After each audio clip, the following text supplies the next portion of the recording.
Being the son of an NFL superstar ain't easy. The attention and the scrutiny you deal with on a daily basis is suffocating. My dad, none other than NFL legend Andre Moss. Everybody I grew up around was football players, and not just any football players, bro. Hall of Famers and legends. My pops, Terrence Davis, hell, his son Jeremy just got drafted to the NFL. When me and Jeremy was young, nobody thought we could live up to the hype of our dads, including us. Obviously, I'm a junior, and even though Jeremy's not technically a junior, he's TD2. He's basically a junior. When we was young, we was gonna make a rap group called Junior Mafia, but obviously that name was taken already.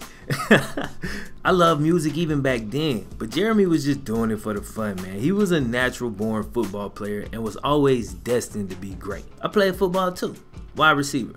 I was pretty quick, had good hands, decent speed. I was alright, you know what I'm saying? But all I ever heard about was how great my dad was, and the pressure of living in his shadow, I couldn't take it.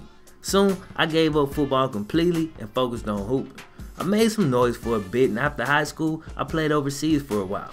Developed my game away from the pressures of being Andre Moss Jr., or DJ as a lot of cats came to know me. This whole time, my boy Jeremy was relishing the pressure. I never knew how he did it, just different personality types, I guess. Hell, some people say he had a better college career than his pops, and if you would have told him or me that when we was kids, we would have laughed in your damn face. But today, some people say that. My path wasn't nearly as smooth. After making some bread hooping overseas, I decided I had a new purpose. So I took my nickname literally and became a DJ. When I was hooping overseas, I met this chick named B. She had been hooping over there for years and was ready to give it up. She told me she was moving to New Orleans to become a rapper. At the time, I laughed, but when I was ready to get back in music, she the first person I hit up. We had a lot in common. She was cool, we both loved basketball, music, and women. And while she could be hella annoying at times, she set me up with so many chicks. Look, that's my dog, bro. Let me just put it like that. So I got my start DJing for her at some of her shows. She had this fire-ass crib that was perfect for your boy. She was about to get rid of it because it was hella expensive, but we agreed to just go half on it for a while, until I can afford it by myself. Then she can go on by the business, you feel me? Because it's New Orleans, it's always some type of party or event going on. So I was getting plenty of work and I was doing alright. I had never really stopped hooping, but with a court in the crib, I was working out daily. I joined the neighborhood circuit, which was a huge deal. Wasn't easy to get qualified for that. And every year, the MVP of the league got an arbitrary tryout with the Pelicans. Now, nobody ever made the team, but it was still a cool little perk, you feel me? Of course, I hooped out in this league, man. I had hooped professionally overseas, and I was on a skill level way higher than the rest of these cats.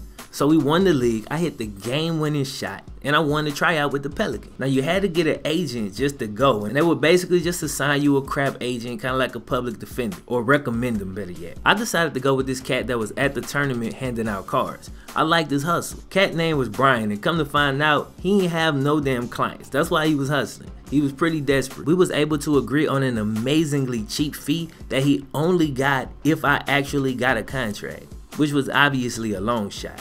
But he ain't had nothing to lose that he wasn't already losing, so it really didn't matter. I went to the tryout without much hope of making it, but apparently I performed pretty good because they called me back and signed me to the D-League.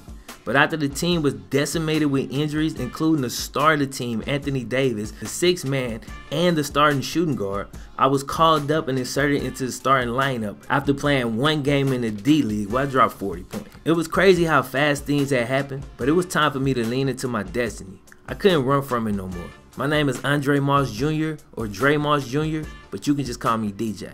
Let's get it. The business. I'm going for the goal, my heart is in control, my mind is on succeed, and I am in the lead. Don't buy into the schemes, the science on strategy, just giant in UTs, brings triumph and belief. I'm relying on redeem, inspired by the green, never tired, no fatigue, never defiant to my